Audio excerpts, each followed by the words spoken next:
问这是乔飞家吗？你是哪一位啊？我是乔飞的同事。哎，阿姨您好，我叫程家阳。哦，你姓程，是乔飞的师傅吧？算是吧。快请进，快请进。我老听菲菲说起你，说你多么厉害。我平时对她是比较严厉。不是，他是说你专业厉害。哎，快进来坐，快坐这儿。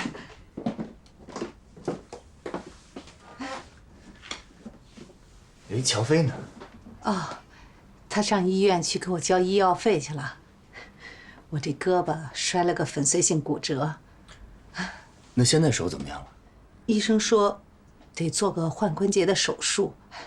我想啊，就算了，别再给孩子拖后腿了。他前一段考试啊，我就没敢告诉他。这菲菲啊，心细，我这一个不小心跟他通个电话，他就听出来了。别看乔飞平时大大咧咧的，其实他心还真的挺细的。哎，菲菲是不是犯什么错误了？哦，没有。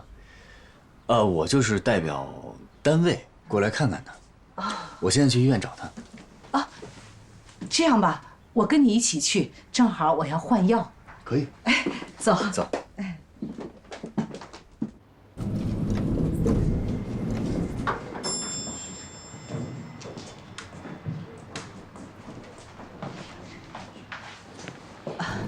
程主任，那走廊的第一间就是医生办公室，你先去。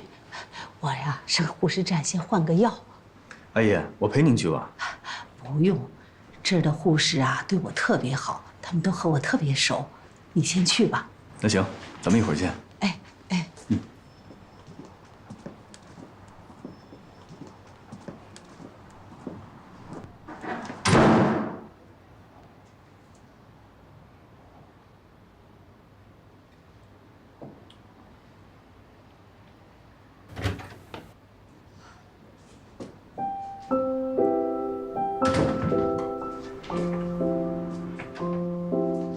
你怎么来了？我送饭啊。我妈带你来的。在她人呢？那边换药呢。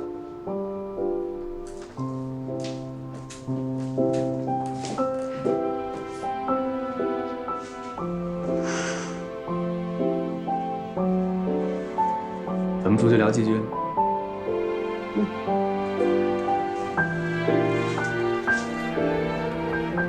你一直在躲我。谢谢你能来。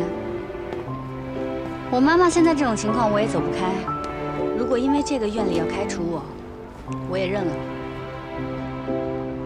我真没想到，撞了南墙都不回头的乔飞，竟然会因为这些事儿而放弃。我没有理想，我只有现实。我的现实就是这样。这不是我认识的乔飞。我就是这样，你接受不了也没有办法。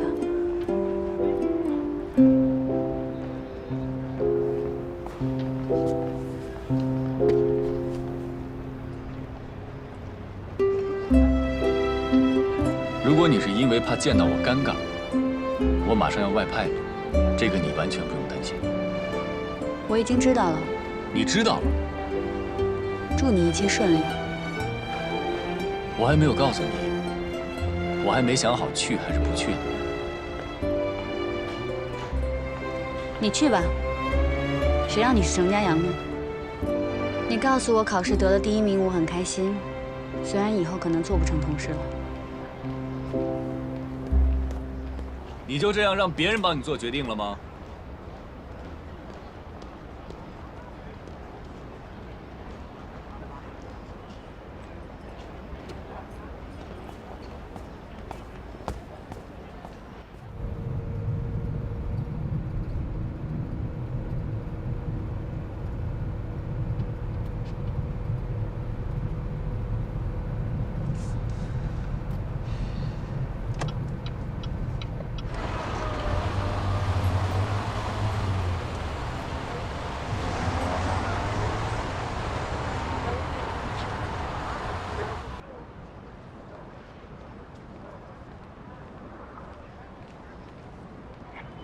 程主任，你还没走啊？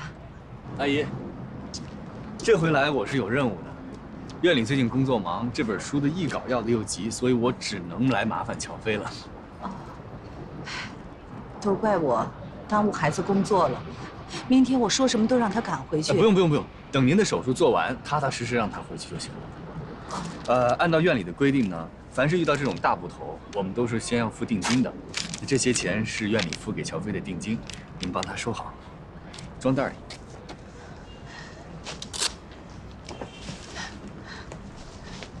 菲菲真是找了个好工作，真谢谢你们领导关心了。行，我一定把话带到。妈，我回来了。回来了，菲菲。你怎么还在这儿呢？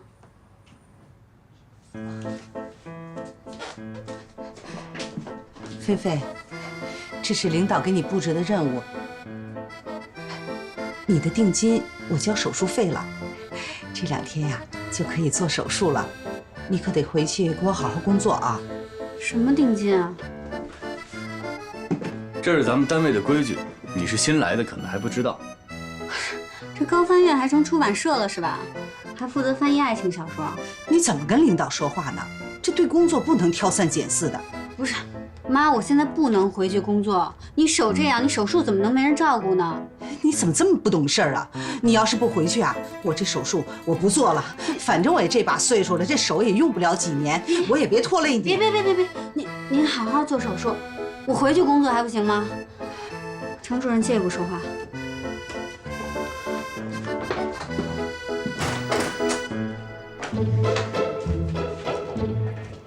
你怎么能利用我妈来要挟我呢？你的钱我不能要。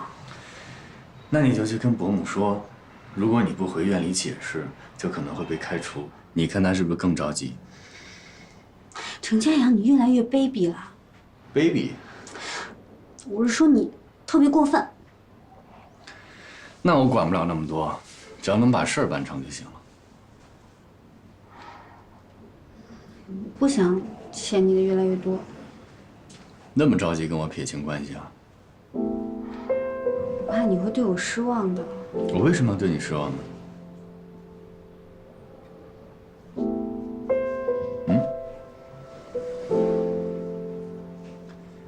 不肯告诉我，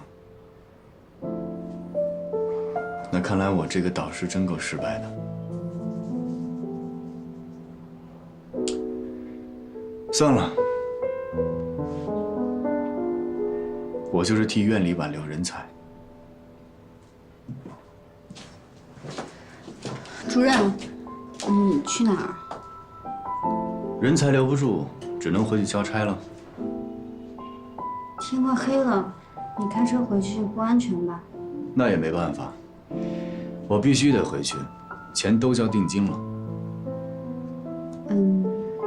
要是不嫌弃的话，你可以住在我们家。这样不太好吧？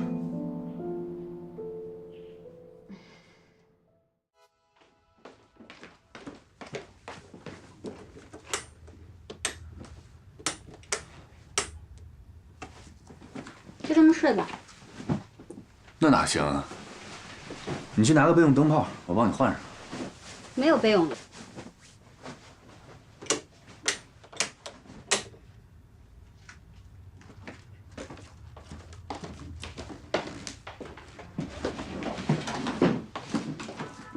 小新啊，你这就所谓的拆东墙补西墙，对吧？这不客厅还有这么多灯泡能亮吗？这叫应急。先别垫着。被灯泡电着还是被你电着啊？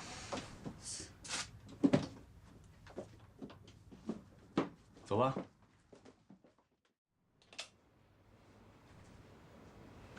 你不会是有强迫症吧？你们家怎么连个备用灯泡都没有啊？我妈节约呀，晚上基本上都不开灯。你不会是怕黑吧？哦，当然不是了，我只是习惯家里的灯都是能用的。那你小时候肯定经常自己在家。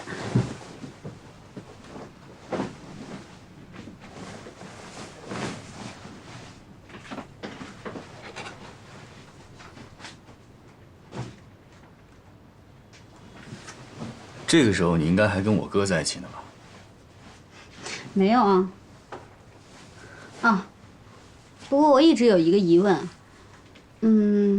高佳明跟你长得也不是很像，而且他一直说他有养父养母的事情。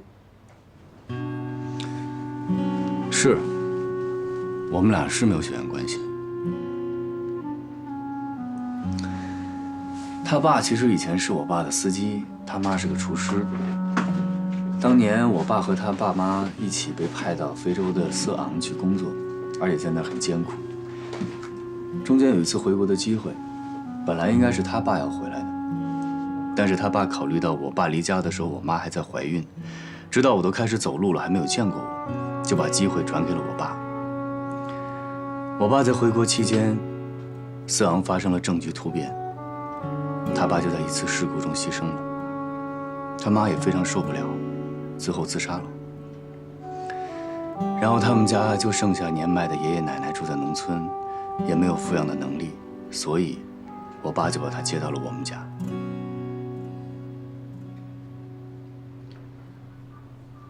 这些事情，我从来没听他提过。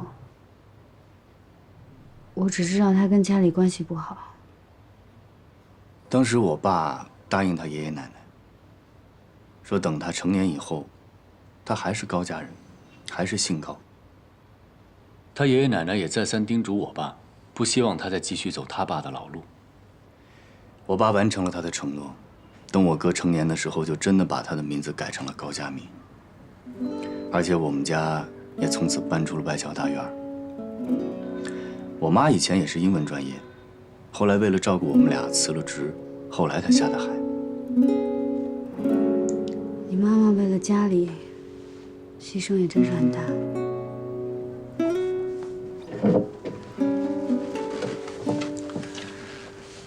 我哥18岁那年，一心想要报考法语专业，我爸当时就拒绝了。从那时候开始，他们俩的关系就出现了问题。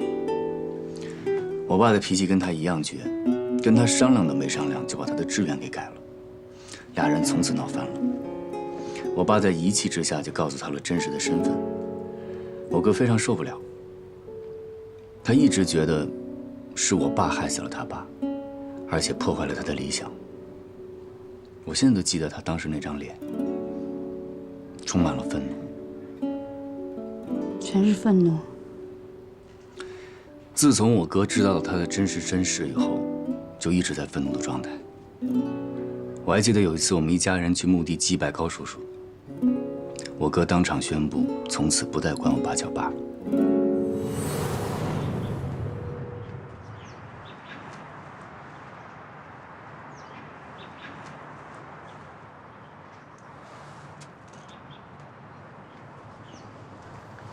佳明，把花儿给你爸献上。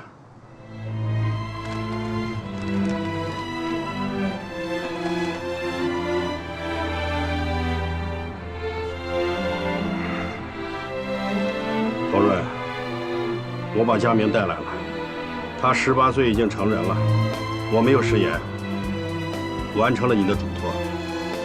你放心，我已经把事情的原委和派出所管户籍的同志说清楚了，马上就可以给他改名，让他改姓高。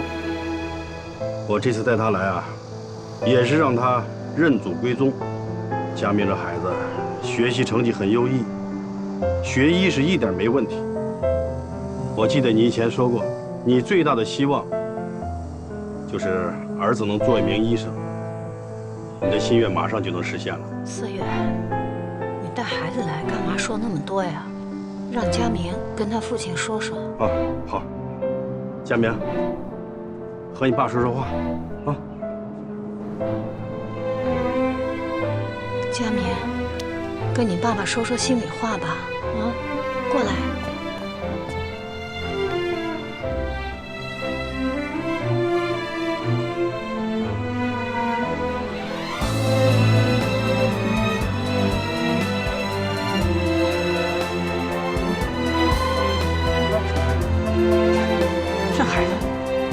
思远，都是你，冷不丁跟孩子提这个干什么？就应该说了，多大年龄了？什么叫多大年龄？这还是个孩子呢。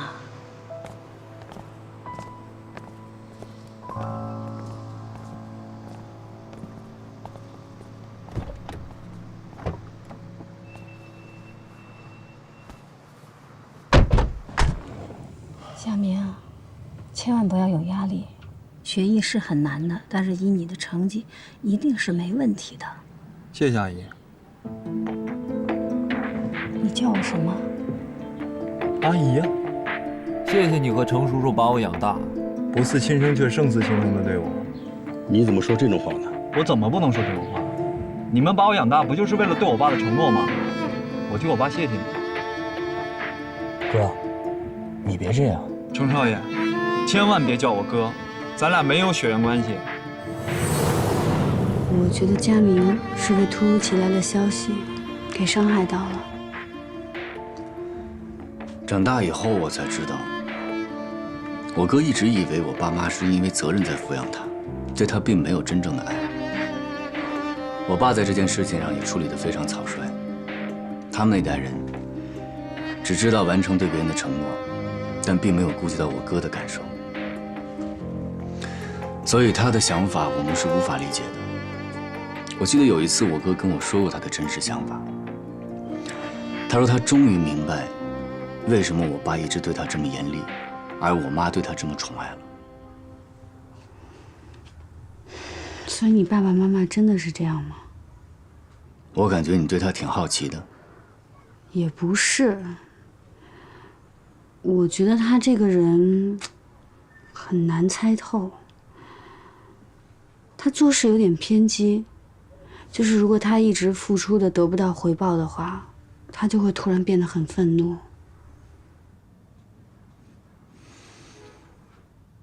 我跟你聊我哥，我觉得挺奇怪的。那你睡吧，我不打扰你了。哎，当年你为什么跟我哥分手啊？不管你相不相信，我当年真的没跟他在一起过。当年是我自己年纪小，不懂得拒绝。后来，我心里又很害怕，我就一直逃避，最后用了很不成熟的方式，也伤害了他。是我不对，你早点休息吧。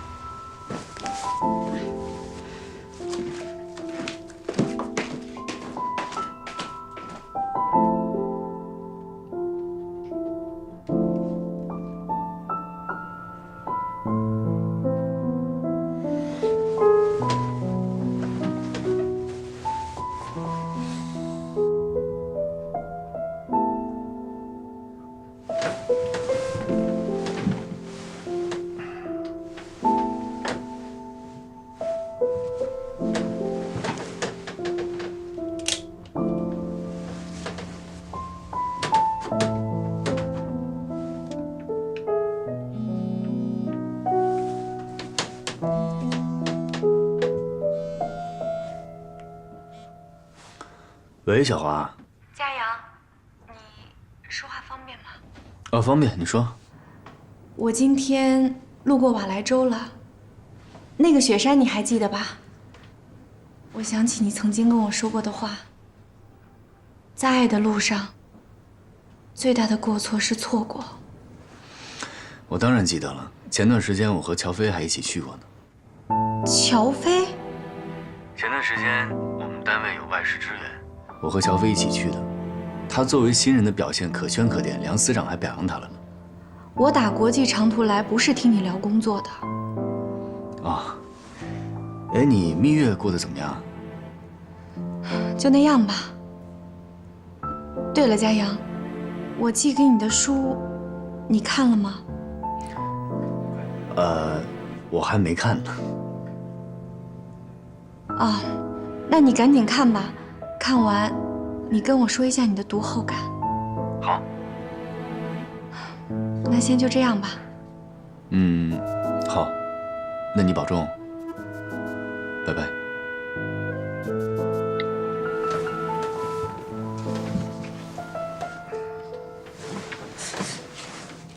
有动静。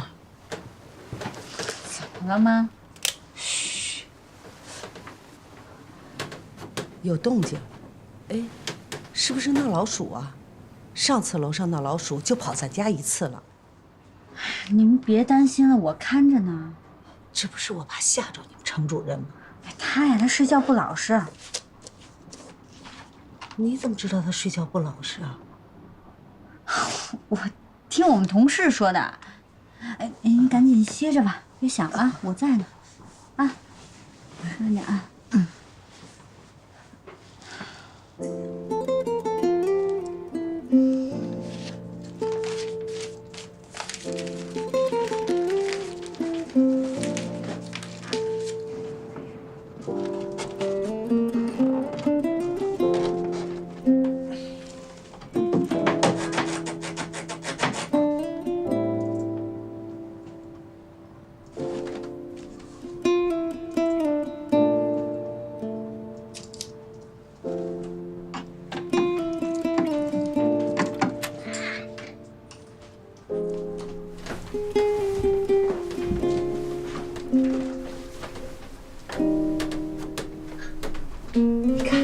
我说有老鼠吧？怎么办？会不会咬人呢？咬人倒不会，我怕把你们程主任的衣服给咬了。我最怕老鼠了妈。没事，我不怕。哎，你们还没有睡啊？你还真是离不开卡通睡衣啊！你房间有老鼠？没老鼠，是我睡不着。睡不着你看书吧，书架里面有书。走了。晚安。哎，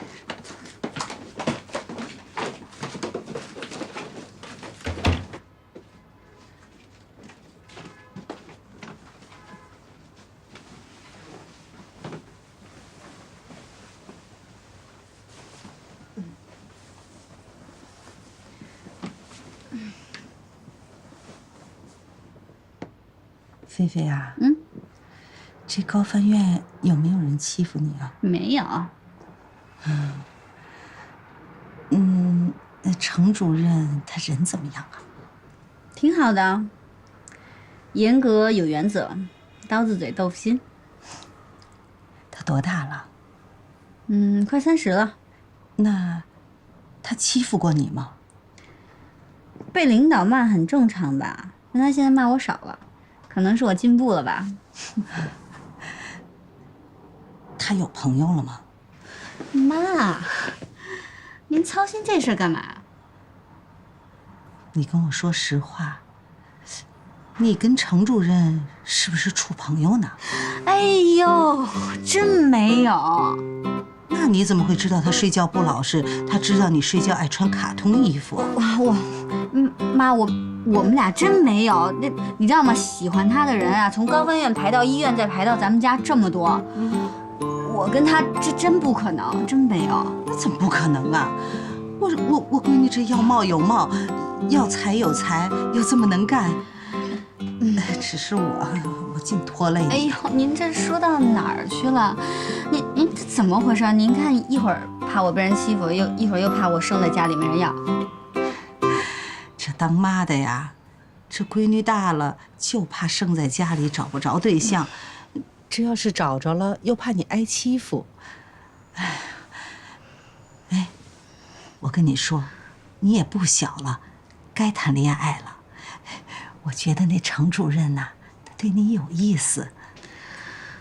妈，我觉得您挺有意思的，大晚上说这个多有意思。我怕这房间有蚊子，我去给他送个蚊香去啊。行，去吧。不爱听我说，我就不说了。这闺女大了不由娘。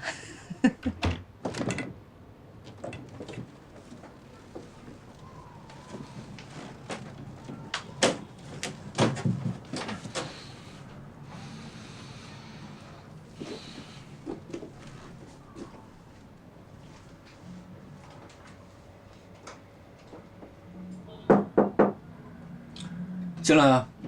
主任，你这都是些什么书啊？太古老了吧！10万个为什么，安徒生童话，适合你啊。这是什么？法国风景画。你别碰我宝贝，拿着。这书是你宝贝啊？你看着啊，你看啊，这儿呢这儿。你知道这是什么吗？这是巴黎埃菲尔铁塔，知道吗？我知道。你知道高帆院为什么会有乔飞同学这样优秀的高材生？你知道吗？就是因为这本书。以前呢，我妈妈在一家公司负责后勤打扫，这本书是别人不要的，她觉得挺好的，就拿回来给我了。小时候我们家穷，也没有其他玩具，这是我唯一的宝贝。我就是从那个时候开始喜欢上了法国，喜欢上了法语，还有所有跟法语有关的东西。原来是这样啊！我还以为你是因为喜欢 LV 才学的法语呢。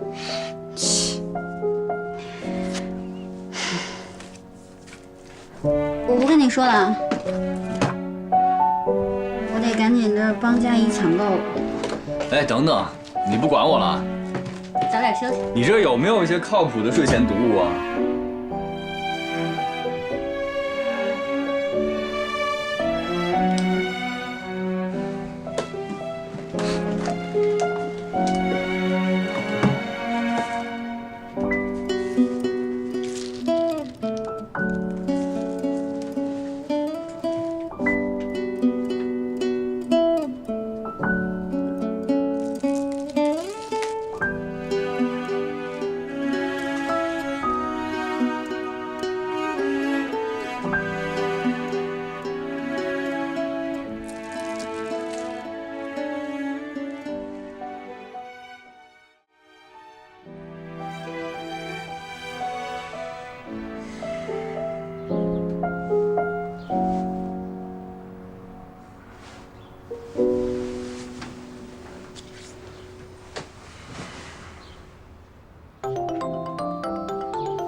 今天天气怎么样？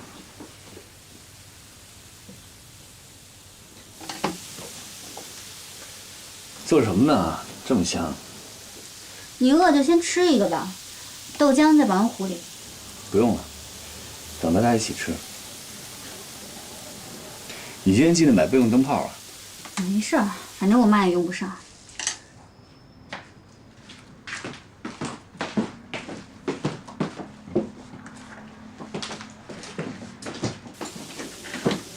程主任，你审核一下吧。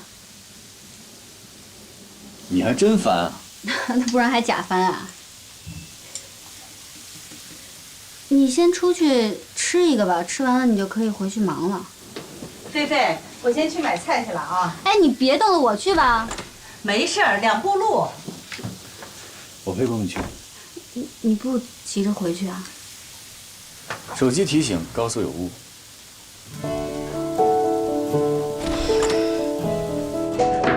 伯母，来，东西给我，我陪你一起去。好，走。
他谁呀？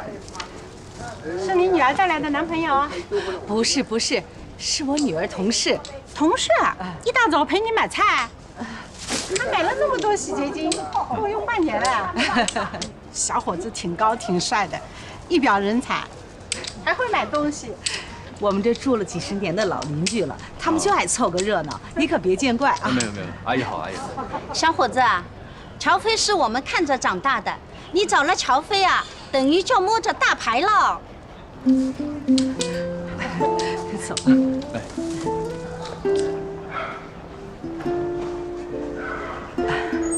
你是菲菲的领导，他要有什么不对的地方啊，你就说他。他皮实，我从小就不惯他。他确实挺坚强的。他上小学那会儿啊，我就生病了。他跟我呀没少担惊受怕。那时候我住院，他经常逃课跑到医院来陪我，生怕一个看不见我就没了。他那时候那么小，还没那灶台高呢，就跑到市图书馆啊借画册给我讲故事。他跟我说呀，妈妈，你多听听故事，你那脑子就好了。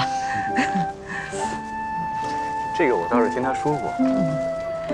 那时候啊，我还总凶他，他也不哭，还嬉皮笑脸的跟我说：“妈妈，你别哭了，等我长大了，我带你去那个国外画册上画的地方。”他爸爸走得早，他跟我呀真没享什么福，却还想着让我享福，他真是太懂事儿了。哎，妈，你又跟人家唠叨什么呢？谁家没点糟心事？你怎么老往外说呀？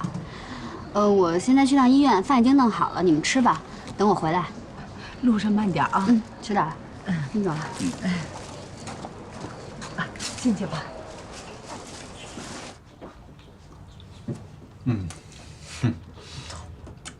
哎呦，吃的是不是有点太多了？不多，这哪多呀？多吃点好。你再吃点。不吃了，不吃了。伯母，我来去吧。正好我去试试那个立白洗洁精。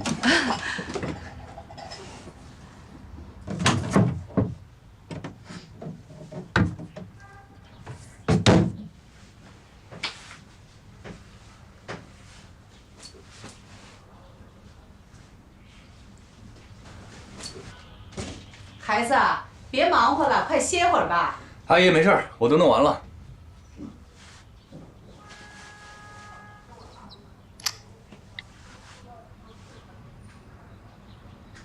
喂，李来，最近院里有什么新情况吗？你赶紧回来吧，主任都急疯了。还请假？行，我尽量跟主任说吧，但他同不同意我可不知道啊。是陈家阳电话吗？啊，拿来，我来跟他讲。挂了。这2天算他旷工，我没准他假。主任他是帮乔飞请假，乔飞母亲不手术吗？说手术一完立马回来跟院里解释那个拘留的事儿。他是乔飞的代言人还是经纪人呢？你找哪位？看来我找的人不在。陈家阳出差了。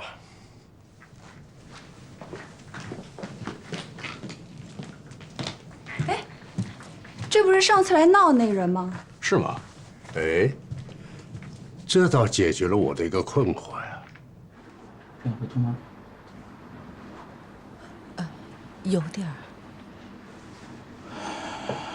明天可以手术，这个手术呢可以半麻，但出于对老人年纪的考虑，我建议全麻比较好。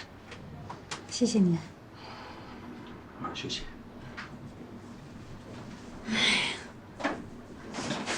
终于可以手术了，绑了1个礼拜，我这又木又痒。你这手术完了还得继续休息呢，你这可是大手术，你得好好养着。我争取报道完了就回来陪你。不行，不许回来。我和你姑姑商量好了，她和你小姨轮流过来照顾我。单位领导那么重视你，你一定要好好工作，好好听程主任的话啊。知道了。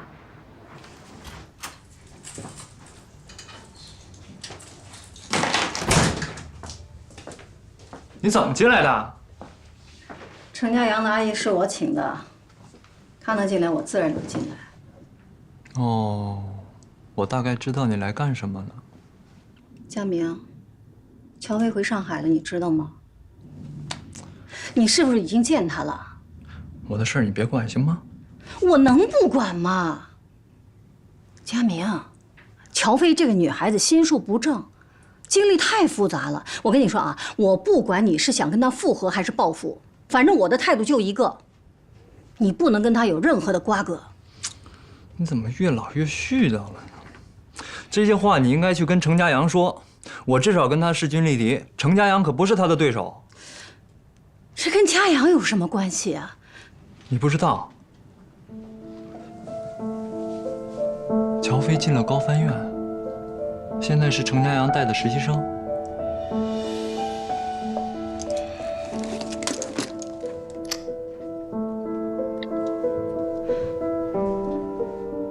哎，金宝，姐，是我。你现在放下手里的活，马上帮我查一下，那个乔飞是不是进了高帆院，还在家阳的手下？哎，好。什么？哎，我说你这么吃惊干嘛？不是我比你还震惊啊！行了行了，你赶快查吧，给我答复啊。好。查吗？查吧，让金宝舅舅好好查，查到了再让他送笔钱给人家，拆散他们。佳明。说到送钱，你还真得谢谢我。当初就是我给了他这笔钱，你才能看清这个小女子到底什么真面目。这个孩子，佳明，别看你个头长得高高大大的，心底善良，太单纯了。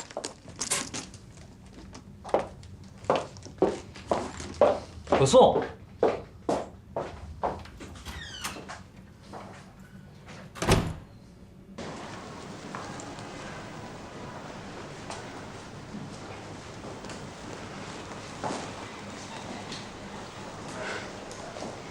你不回去真的没事吗？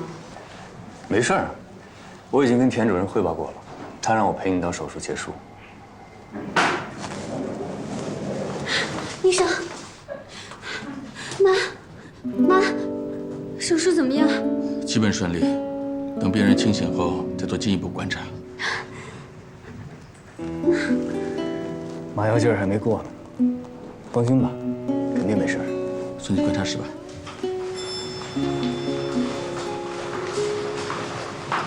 姐，我跟高帆院打听了，这乔飞啊分数不高，还进了实习生了，还不知道怎么回事吧？哎，就分给家阳带了。哎，那你说说，以他这个水平，实习生能转正吗？他上了公示名单了。你说家阳怎么搞的？那这种人也能混进来当了实习生，最后还通过了转正考试。姐，你别生气，我跟你说，就算转正了，他也不一定能留下来，现在不还待定呢吗？况且说了，像她这种心术不正的姑娘，说不定还会有人举报她呢。高帆院，这高帆院是什么地方啊？是能被他这种人弄得乌烟瘴气的吗？啊？那个，姐，我还得说个事儿，我说了你别生气啊。你觉得我现在还不够生气吗？说吧。佳明啊，好像知道乔飞回来了。那个他新搬的地方你去过吗？我去过。我是在查乔飞的时候发现的，佳明住的那个新地址啊，就是乔飞住的那小区。我担心啊，佳明是知道他住那儿，故意搬过去住的离他近的。那你说我能怎么办啊？佳明他现在长大了，翅膀硬了，根本不听我的劝，我能拿他怎么办？姐，你跟他说让佳明搬出那小区呗。你从小看着佳明长大的，他能听我的劝吗？我现在担心的是，这个女孩为什么又回来了，偏偏回到上海？我觉得她回来就是冲着佳明的。她进高帆院就是为了接近佳阳，她肯定知道佳阳就是佳明的弟弟。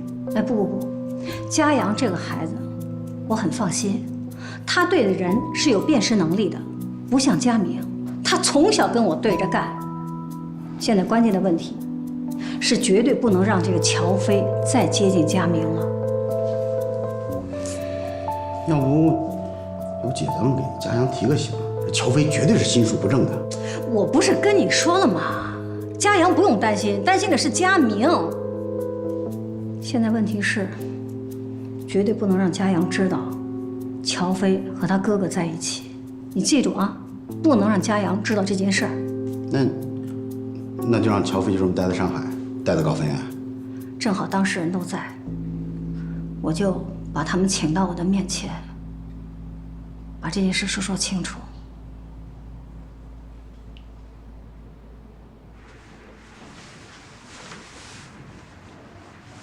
这个钱怎么能省呢？护工是一定得请的。尿管、尿袋，你会用吗？我觉得我特别没用，陪我出去走走吧。好。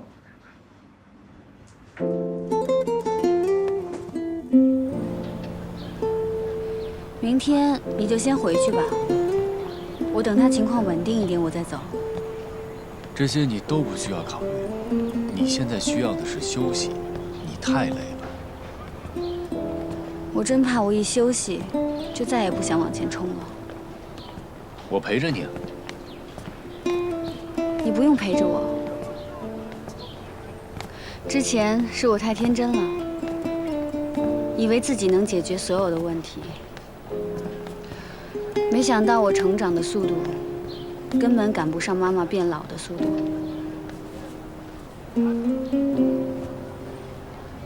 这都是自然规律，你已经做得很好了。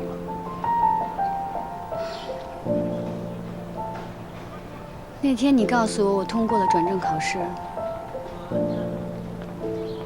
我心里面并不是很开心，我反而一下变得空落落的。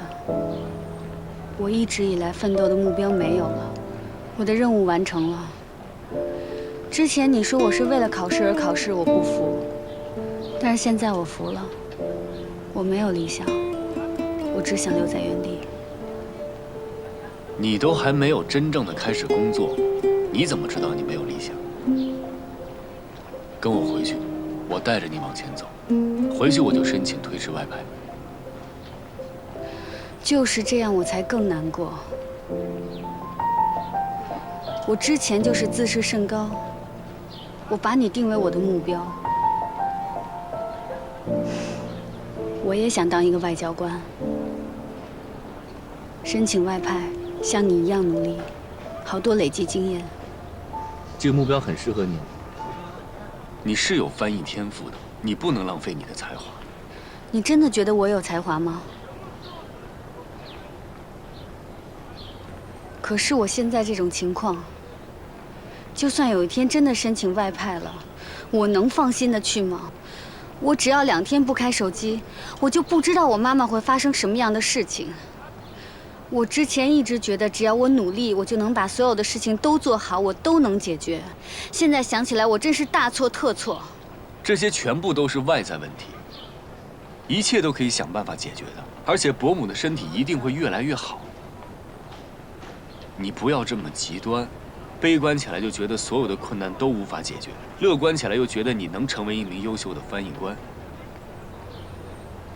你记住，现在你不是一个人在战斗，我是你的导师，我会陪着你一起克服困难。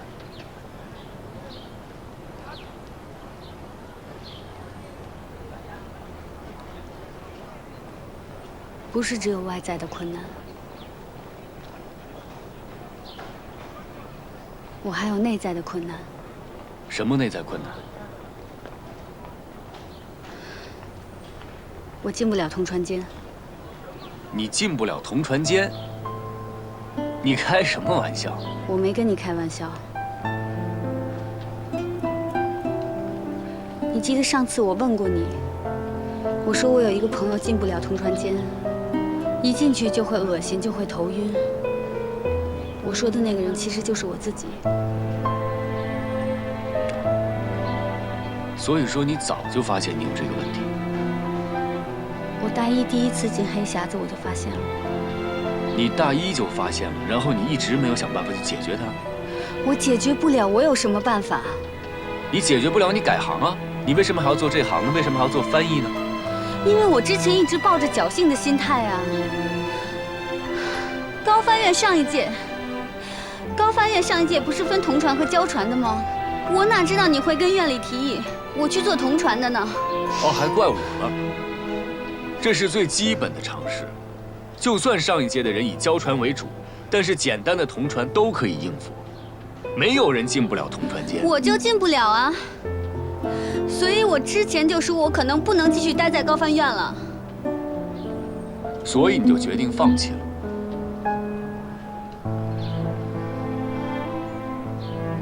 看来你跟我想的一样，你就是一块扶不上墙的烂泥巴。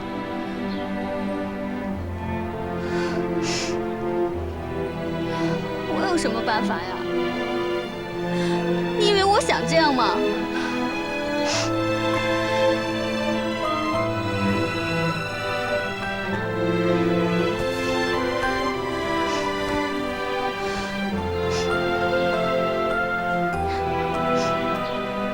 把眼泪擦了。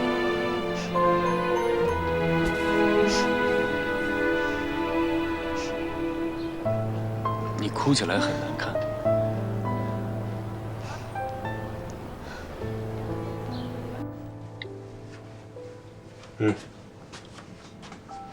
别打了，他出差的，闲了会打给你的。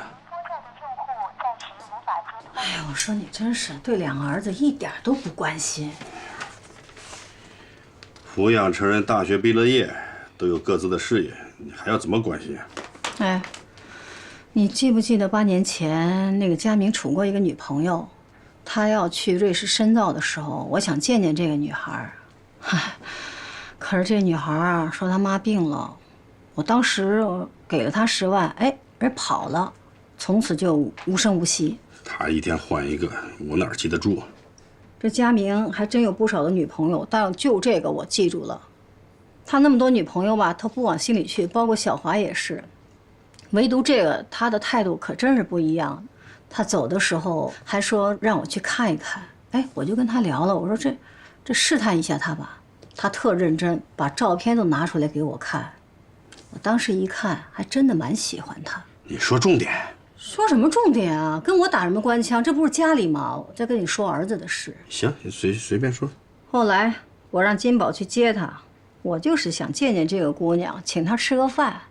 结果1请不来，2请不来，第3次再去请她，人金宝回来跟我说，这个姑娘缺钱，原因是她妈妈病了，得了一种什么怪病。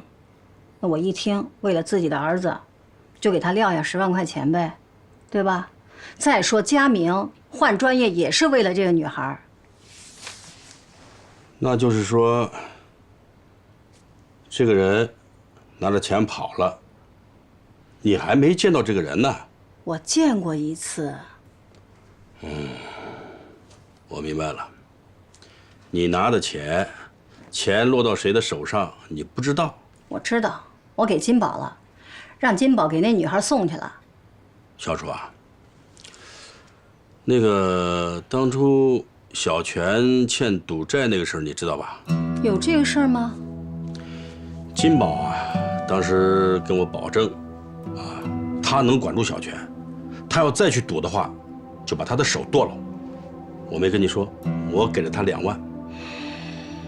什么意思啊？没有证据，我什么也判断不了。不过我就知道。金宝的儿子走过弯路，当然现在没事了。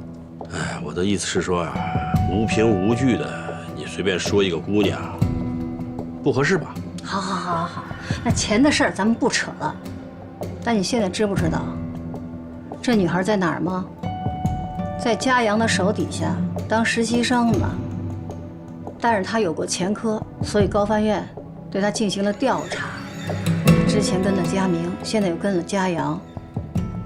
我看他还真不是一朵什么白莲花。如果他有案底的话，他不会留下的。好了，你就别瞎操心了。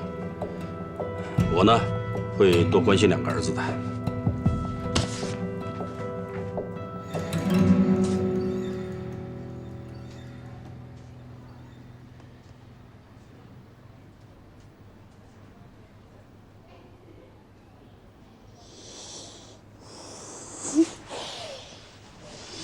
醒了？我怎么睡着了？昨天晚上你一直在哭，哭着哭着就睡着了。我看你睡那么香，也不好打扰你。你也没叫醒我。请。客气什么呀？医生。医生。怎么样？术后情况良好。如果患者不是年纪大，脑部又动过手术啊，我们都不考虑全麻的。啊，你们在这陪了一夜了，也累了，去吃早餐吧。谢谢啊。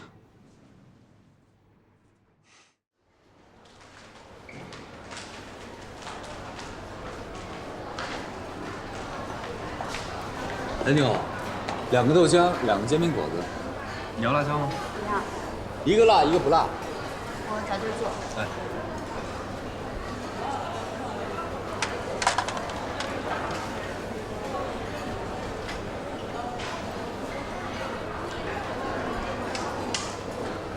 这是不辣的。主任。那天我跟你说的我进不了同传的事儿，我想过了，是我错了，我辜负了你的期望，所以我说我不能待在高方院了。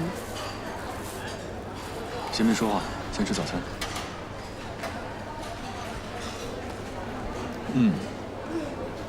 好喝，还不错。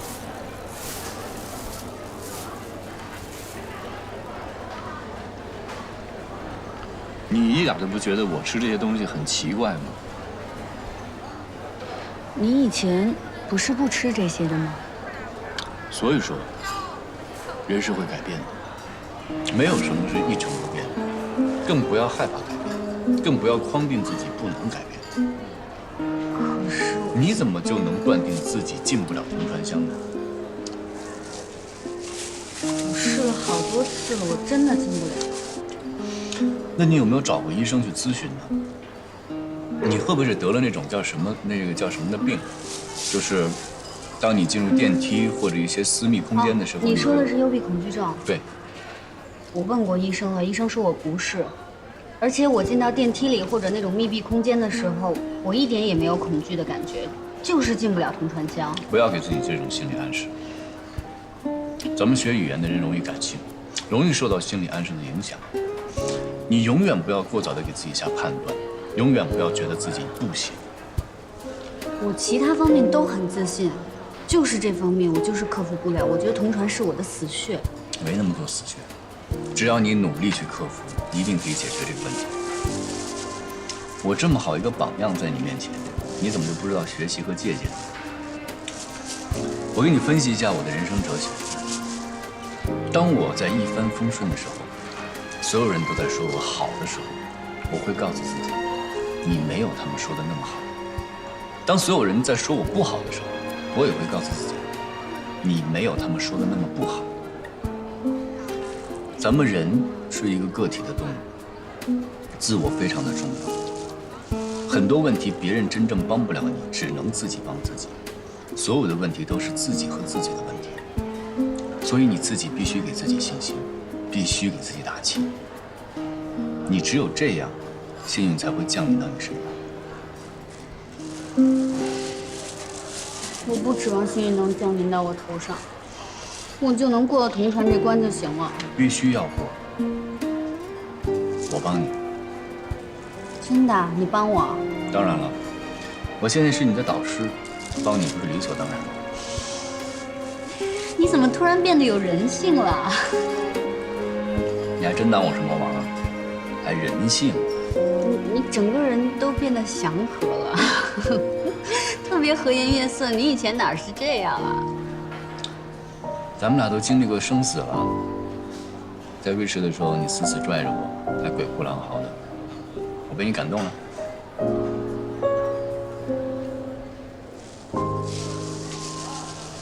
救命啊！快来人啊！救命啊！你醒醒，你醒醒！我喜欢你，我想跟你斗嘴。我已经习惯你每天跟我在一起了，主任。你当时不是昏迷了吗？对呀，真昏迷了吧？真的昏迷了。你没听见我说什么吧？你说什么了？你说什么我没听见？我说好多骂你的话。哦，那我没听见。那有没有别的呀？比如说你夸我啊，或者其他什么？没有啊。我说骂你的话。不应该啊！你那么大声的鬼哭狼嚎，不可能一直在骂我吧？就是在骂你啊！你怎么知道我鬼哭狼嚎了？哎呦我去！你怎么了？哎呀，胳膊抬不起来了，身上疼。昨天晚上给你做了一晚上的人工靠枕。你昨天还以为我靠着栏杆睡的呢。有这么帅的栏杆吗？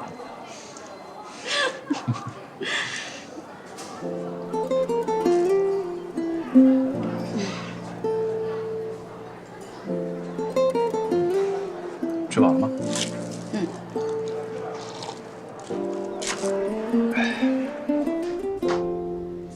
妈，别动，别动，你躺着休息一会儿。你昨天睡得怎么样？挺好的。菲菲，你去问问医生，我是不是可以出院了？你不能出院，你刚做完手术，你需要休息。我替医生回答你了。你这不走，程主任也陪你一块操着。你好好休息，其他的事情你不要想，我很快就回去了。菲菲，你不是答应妈，等妈一做完手术进工作去吗？妈，您躺好了，我现在就走，眼不见为净啊。哎，您躺好，乖，听话，我这就走。